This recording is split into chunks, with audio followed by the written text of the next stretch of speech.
बहुत ही ਸਤਿਕਾਰਯੋਗ ਮੇਰੇ ਵੀਰੋ ਭੈਣੋ, ਤੁਸੀਂ ਸਾਰੇ ਹੀ ਸਰਕਾਰ ਦੇ ਵੱਲੋਂ ਬਣਾਏ ਗਏ ਕਾਲੇ ਕਾਨੂੰਨਾਂ ਦੇ ਵਿਰੋਧ ਦੇ ਵਿੱਚ ਸਰਕਾਰ ਤੱਕ ਆਪਣੀ ਆਵਾਜ਼ ਪਹੁੰਚਾਉਣ ਦੇ ਵਾਸਤੇ ਇੱਥੇ ਇਕੱਤਰ ਹੋਏ ਹੋ ਬੜੇ ਸ਼ਾਂਤਮਈ ਰੂਪ ਦੇ ਵਿੱਚ।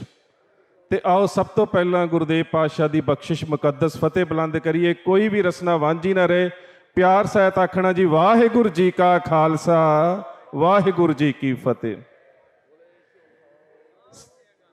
ਇਹ ਜਿਹੜੀ ਜੰਗ ਹੈ ਇਹ ਹੁਣ ਉਸ ਮੁਕਾਮ ਤੱਕ ਜਾਂ ਉਸ ਮਹਾਜ਼ ਦੇ ਉੱਪਰ ਪਹੁੰਚ ਚੁੱਕੀ ਹੈ ਜਿਸ ਦੀ ਮੇਰੇ ਖਿਆਲ ਦੇ ਨਾਲ ਨਾ ਸਰਕਾਰ ਨੂੰ ਆਸ ਸੀ ਤੇ ਨਾ ਸਾਡੀ ਲੀਡਰਸ਼ਿਪ ਨੂੰ ਆਸ ਸੀ। ਜਿਸ ਤਰ੍ਹਾਂ ਦਾ ਲੋਕਾਂ ਦੀ ਚੇਤਨਤਾ ਨੇ ਇਸ ਸਮੁੱਚੀ ਜੰਗ ਨੂੰ ਹੁਲਾਰਾ ਦਿੱਤਾ ਹੈ, ਜਿਸ ਤਰ੍ਹਾਂ ਤੁਸੀਂ ਜਾਬਤੇ ਦੇ ਵਿੱਚ ਰਹਿ ਕੇ ਸਟੇਟ ਨੂੰ ਇੱਕ ਤਰ੍ਹਾਂ ਦੇ ਨਾਲ ਸੋਚਣ ਵਾਸਤੇ ਮਜਬੂਰ ਕਰ ਦਿੱਤਾ ਹੈ, ਉਹਨਾਂ ਕਦੀ ਸੋਚਿਆ ਨਹੀਂ ਸੀ ਕਿ ਸਿਟੀਜ਼ਨ ਅਮੈਂਡਮੈਂਟ ਐਕਟ ਤੋਂ ਬਾਅਦ 300 ਧਾਰਾ 70 ਧਾਰਾ ਤੋੜਨ ਤੋਂ ਬਾਅਦ ਜਾਂ ਹੁਣ ਤੱਕ ਜਿੰਨੀਆਂ ਵੀ ਨੋਟਬੰਦੀ ਤੋਂ ਲੈ ਕੇ ਮਨਮਰਜ਼ੀਆਂ ਕੀਤੀਆਂ ਗਈਆਂ ਨੇ, ਕਿਸੇ ਨੇ ਉਹਨਾਂ ਦੇ ਅੱਗੇ ਅੱਖ ਚੁੱਕਣ ਦੀ ਕੋਸ਼ਿਸ਼ ਨਹੀਂ ਸੀ ਕੀਤੀ। ਪਰ ਜਿਹੜੇ ਕਿਸਾਨ ਵਿਰੋਧੀ ਬਿੱਲ ਨੇ ਉਹਨਾਂ ਤੋਂ ਬਾਅਦ ਇਹ ਜਿਹੜੀ ਸਮੂਹਿਕ ਚੇਤਨਤਾ ਦਾ ਵਹਾਅ ਹੈ, ਮੈਨੂੰ ਕਈ ਵਾਰੀ ਇੰਝ ਲੱਗਦਾ ਹੈ ਕਿ ਕਿਸਾਨ ਯੂਨੀਅਨਾਂ ਜਾਂ ਸਾਡੀਆਂ ਜਥੇਬੰਦੀਆਂ ਦੇ ਝੰਡੇ ਉਹਨਾਂ ਮਿਸਲਾਂ ਵਰਗੇ ਨੇ ਜਿਹੜੇ ਖਾਲਸਾਈ ਨਿਸ਼ਾਨ ਸਾਹਿਬ ਦੇ ਅਧੀਨ ਜਿਹੜੇ ਨੇ ਆਪਣੀ ਉਹ ਹੱਕਾਂ ਦੀ ਜੰਗ ਜਿਹੜੀ ਲੜ ਰਹੇ ਨੇ, ਜਿੱਥੇ ਪੰਥਕ ਜਥੇਬੰਦੀਆਂ ਤੋਂ ਲੈ ਕੇ ਹਰ ਜਥੇਬੰਦੀ ਦਾ ਜਿਹੜਾ ਯੋਗਦਾਨ ਹੈ ਉਸ ਨੂੰ ਘੱਟ ਕੇ ਕਰਕੇ ਨਹੀਂ ਗਿਣਿਆ ਜਾ ਸਕਦਾ, ਕਿਉਂਕਿ ਇੱਥੇ ਕਿਸੇ ਇੱਕ ਜਥੇਬੰਦੀ ਦਾ ਕੇਡਰ ਨਹੀਂ ਹੈ। ਇਹ ਪੰਜਾਬ ਤੇ ਹਰਿਆਣਾ ਤੇ ਲੋਕਾਂ ਦੀ ਉਹ ਮਾਨਸਿਕਤਾ ਹੈ ਜਿਹੜੀ ਸੱਚਮੁੱਚ ਇਸ ਸਟੇਟ ਵੱਲੋਂ ਪਾਸ ਕੀਤੇ ਗਏ ਉਹਨਾਂ ਕਾਨੂੰਨਾਂ ਦੇ ਖਿਲਾਫ ਅੰਤ ਤੱਕ ਲੜਨ ਦੇ ਵਾਸਤੇ ਆਈ ਹੋਈ ਹੈ। ਤੇ ਸੱਚ ਜਾਣਿਓ, ਤੁਹਾਡੀ ਇਹ ਜਿਹੜੀ ਚੇਤਨਤਾ ਇਹਦਾ ਪੱਧਰ ਇੰਨਾ ਉਚੇਰਾ ਹੈ ਕਿ ਹੁਣ ਕੋਈ ਲੀਡਰ ਤੁਹਾਡੇ ਨਾਲ ਵਿਸਾਘਾਤ ਨਹੀਂ ਕਰ ਸਕਦਾ। ਤੁਹਾਡੇ ਹਿੱਤਾਂ ਨੂੰ ਜਾ ਕੇ ਹੁਣ ਕੋਈ ਮੇਜ਼ ਦੇ ਉੱਪਰ ਵੇਚ ਨਹੀਂ ਸਕਦਾ, ਕੋਸ਼ਿਸ਼ਾਂ ਕੋਈ ਲੱਖ ਕਰੇ।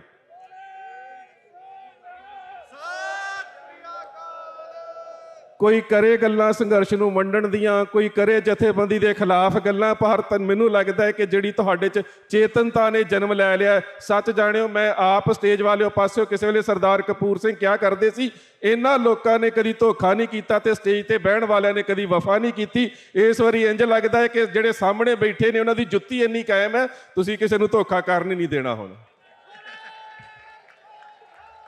ਹੁਣ ਕਿਸੇ ਦੀ ਹਿੰਮਤ ਨਹੀਂ ਹੈ ਕਿ ਤੁਹਾਡੇ ਸੰਘਰਸ਼ ਦੇ ਨਾਲ ਧੋਖਾ ਕਰਕੇ ਪੰਜਾਬ ਦੇ ਪਿੰਡਾਂ 'ਚ ਵੜ ਜਾਊਗਾ। ਇਹ ਕੁਝ ਨਹੀਂ ਜੇ ਚੱਲਣ ਦੇਣਾ। ਹੁਣ ਤੁਸੀਂ ਮਤ ਸਮਝਿਓ ਤੁਹਾਡੇ ਕੋਈ ਹਿੱਤਾਂ ਨੂੰ ਵੇਚ ਸਕਦਾ ਹੈ। ਹੁਣ ਤਾਕਤ ਤੁਹਾਡੇ ਹੱਥਾਂ 'ਚ ਹੈ। ਕਦੀ ਲੀਡਰਾਂ ਦੀਆਂ ਕਠਪੁਤਲੀਆਂ ਤੁਸੀਂ ਸੀ, ਅੱਜ ਲੀਡਰ ਤੁਹਾਡੀਆਂ ਕਠਪੁਤਲੀਆਂ ਨੇ। ਮਾਣ ਹੈ ਤੁਹਾਡੇ ਉੱਪਰ।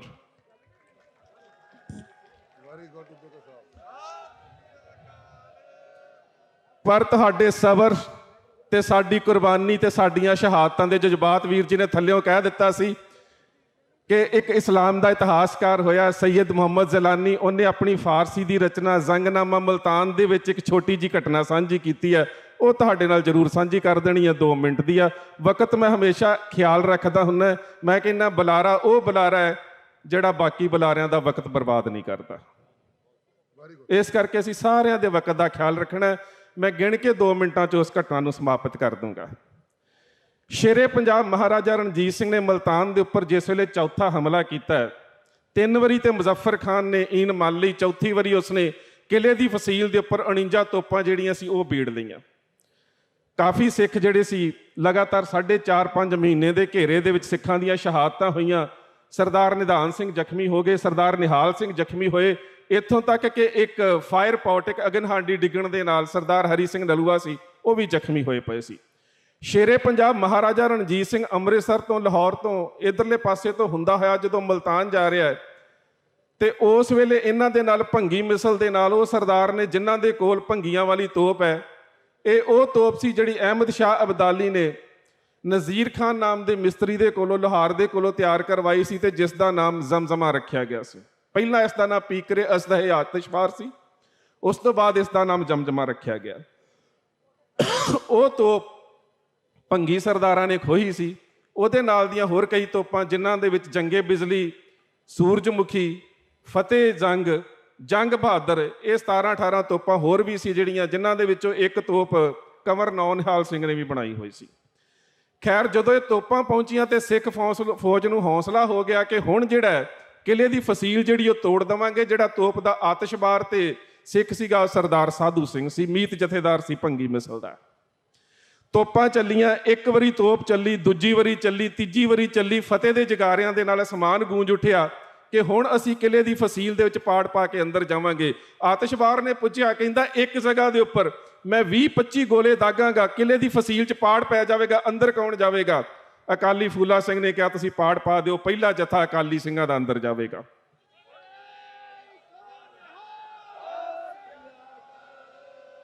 ਨਿਹੰਗ ਸਿੰਘੋ ਤਿਆਰੀ ਰੱਖਿਓ, ਸ਼ਾਇਦ ਫਸੀਲ 'ਚ ਪਾੜ ਹੁਣ ਵੀ ਪਾ ਦਿੱਤਾ ਜਾਵੇ, ਜਾਣਾ ਪੈਣਾ ਜੀ। ਖੈਰ ਅਗਲੀ ਗੱਲ ਜੀ,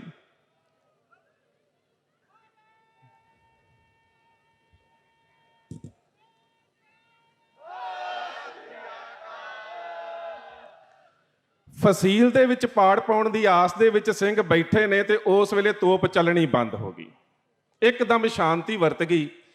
ਇਹ ਜਿਹੜਾ ਹੁਣ ਮੁਸਲਮਾਨ ਲਿਖਾਰੀ ਲਿਖਦਾ, ਇਹ ਸਿੱਖਾਂ ਦੇ ਭੇਸ ਦੇ ਵਿੱਚ ਮੁਜ਼ੱਫਰ ਖਾਨ ਦਾ ਸੁਹੀਆਸੀ ਜੀ ਦੀ ਕਿਤਾਬ ਹੈ ਜੰਮਨਾਮਾ ਮੁਲਤਾਨ। ਇਹ ਕਹਿੰਦਾ ਮੈਂ ਬੜਾ ਹੈਰਾਨ ਹੋਇਆ ਕਿ ਸਿੱਖਾਂ 'ਚ ਪਹਿਲਾਂ ਬੜਾ ਜੋਸ਼ ਸੀ, ਇੱਕਦਮ ਚੁੱਪ ਕਰ ਗਏ ਨੇ। ਕਹਿੰਦਾ ਫਿਰ ਇਹਨਾਂ 'ਚ ਹਫੜਾ ਤਫੜੀ ਸ਼ੁਰੂ ਹੋ ਗਈ ਤੇ ਕਹਿੰਦਾ ਮੈਂ ਉਸ ਪਾਸੇ ਗਿਆ ਜਿੱਥੋਂ ਇਹਨਾਂ ਦੀ ਤੋਪ ਚੱਲ ਰਹੀ ਸੀ। ਕਹਿੰਦਾ ਮੈਂ ਇੱਕ ਸਿੱਖ ਨੂੰ ਪੁੱਛਿਆ, ਸਿੱਖਾ ਕੀ ਗੱਲ ਹੋਈ ਹੈ, ਹਫੜਾ ਦਫੜੀ ਕਿਉਂ ਮੱਚ ਗਈ ਹੈ? ਕਹਿੰਦਾ ਜੀ ਜਿਹੜੀ ਤੋਪ ਦੇ ਉੱਪਰ ਸਾਨੂੰ ਬੜੀ ਆਸ ਸੀ ਕਿ ਇਸ ਤੋਪ ਦੇ ਨਾਲ ਅਸੀਂ ਕਿਲੇ 'ਚ ਪਾੜ ਪਾ ਕੇ ਮੁਲਤਾਨ ਦੇ ਕਿਲੇ ਨੂੰ ਫਤਿਹ ਕਰਨਾ, ਤੋਪ ਦਾ ਪਹੀਆ ਟੁੱਟ ਗਿਆ, ਇਨਬੈਲੈਂਸ ਹੋ ਗਈ ਆ, ਉਹ ਤੋਪ ਜਿਹੜੀ ਹੁਣ ਚੱਲ ਨਹੀਂ ਸਕਦੀ। ਤੇ ਕਹਿੰਦਾ ਫਿਰ ਹੁਣ ਕੀ ਕਰਨਾ ਹੈ? ਕਹਿੰਦਾ ਸਾਡਾ ਆਤਿਸ਼ਬਾਰ ਤੋਪਚੀ ਸਿੱਖ ਕਹਿੰਦਾ ਕਿ ਇੱਕ ਸਿੱਖ ਮੋਢਾ ਦਵੇ ਤੇ ਇੱਕ ਗੋਲਾ ਚੱਲੇਗਾ, ਪਰ ਜਦੋਂ ਗੋਲਾ ਚੱਲੇਗਾ ਉਹਦੀ ਤੋਪ ਦੀ ਰੀਕਾਲਿੰਗ ਦੇ ਨਾਲ 25 ਪਾਉਂਡ ਬਰੂਦ ਹੈ, ਉਹਦੀ ਰੀਕਾਲਿੰਗ ਦੇ ਨਾਲ ਜਿਹੜਾ ਮੋਢਾ ਰੱਖੇਗਾ ਉਹ ਟੁਕੜੇ ਟੁਕੜੇ ਹੋ ਕੇ ਰੂੰ ਦੇ ਤੁੰਬਿਆਂ ਵਾਂਗ ਉੱਡ ਜਾਵੇਗਾ। ਕਹਿੰਦਾ ਮੈਂ ਮਨ ਦੇ ਵਿੱਚ ਹੱਸਿਆ। ਸ਼ਹਾਦਤਾਂ ਤੇ ਮੌਤ ਦੀ ਗੱਲ ਕਰਨੀ ਬੜੀ ਸੌਖੀ ਹੁੰਦੀ ਹੈ, ਸ਼ਹਾਦਤ ਦੀ ਗੱਲ ਕਰਨੀ ਬੜੀ ਸੌਖੀ ਹੁੰਦੀ ਹੈ, ਪਰ ਸ਼ਹੀਦ ਹੋਣਾ ਬੜਾ ਔਖਾ ਹੁੰਦਾ। ਸਟੇਜ ਵਾਲਿਓ ਖਿਆਲ ਰੱਖਿਓ, ਸਟੇਜ ਦੇ ਉੱਪਰੋਂ ਸ਼ਹਾਦਤ ਦੀ ਗੱਲ ਕਰਨੀ ਬੜੀ ਸੌਖੀ ਹੁੰਦੀ ਹੈ, ਪਰ ਕੌਮ ਦੀ ਚੇਤਨਤਾ ਨੂੰ ਨਾਲ ਲੈ ਕੇ ਸ਼ਹੀਦ ਹੋਣ ਵਾਸਤੇ ਹਿੱਕ 'ਚ ਗੋਲੀਆਂ ਖਾਣੀਆਂ ਬੜੀਆਂ ਔਖੀਆਂ ਹੁੰਦੀਆਂ ਜੀ। ਸੋ ਉਸ ਵੇਲੇ ਫਿਰ ਉਹ ਤੁਰਿਆ ਜਾ ਰਿਹਾ ਤੇ ਕਹਿੰਦਾ ਮੈਂ ਸੋਚਿਆ ਹਫੜਾ ਦਫੜੀ ਇਸ ਕਰਕੇ ਮੱਚੀ ਆ ਵੀ ਹੁਣ ਮੋਢਾ ਦੇਣ ਨੂੰ ਤਿਆਰ ਨਹੀਂ ਕੋਈ ਹੁੰਦਾ ਹੋਣਾ, ਪਰ ਕਹਿੰਦਾ ਜਦੋਂ ਮੈਂ ਲਾਗੇ ਜਾ ਕੇ ਵੇਖਿਆ ਨਜ਼ਾਰਾ ਹੀ ਹੋਰ ਸੀ। ਹਰ ਸਿੱਖ ਇੱਕ ਦੂਜੇ ਨੂੰ ਫੜ ਕੇ ਪਿੱਛੇ ਧੱਕ ਰਿਹਾ ਸੀ, ਪਹਿਲਾ ਮੋਢਾ ਮੈਂ ਦੇਣਾ, ਦੂਜਾ ਕਹਿ ਰਿਹਾ ਸੀ ਪਹਿਲਾ ਮੋਢਾ ਮੈਂ ਦੇਣਾ।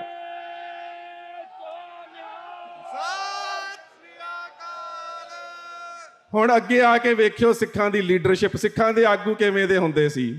ਉਹ ਸਰਕਾਰਾਂ ਦੇ ਕੋਲ ਸਾਡੇ ਹਿੱਤ ਨਹੀਂ ਸੀ ਵੇਚਦੇ, ਉਹ ਮੌਤ ਤੋਂ ਡਰਦੇ ਨਹੀਂ ਸੀ। ਆਗੂ ਕਿਵੇਂ ਦੇ ਸੀ? ਸਾਰਾ ਰੌਲਾ ਪੈ ਰਿਹਾ ਮੋਢਾ ਮੈਂ ਦੇਣਾ, ਮੋਢਾ ਮੈਂ ਦੇਣਾ। ਸਾਧੂ ਸਿੰਘ ਨੇ ਹੱਥ ਖੜਾ ਕੀਤਾ, ਉਹ ਕਹਿੰਦਾ ਤੁਹਾਡਾ ਜਥੇਦਾਰ ਕੌਣ ਆ? ਕਹਿੰਦਾ ਤੁਸੀਂ। ਕਹਿੰਦਾ ਪਿੱਛੇ ਆ ਜਾਓ, ਫਿਰ ਪਹਿਲਾ ਮੋਢਾ ਮੈਂ ਦੇਣਾ।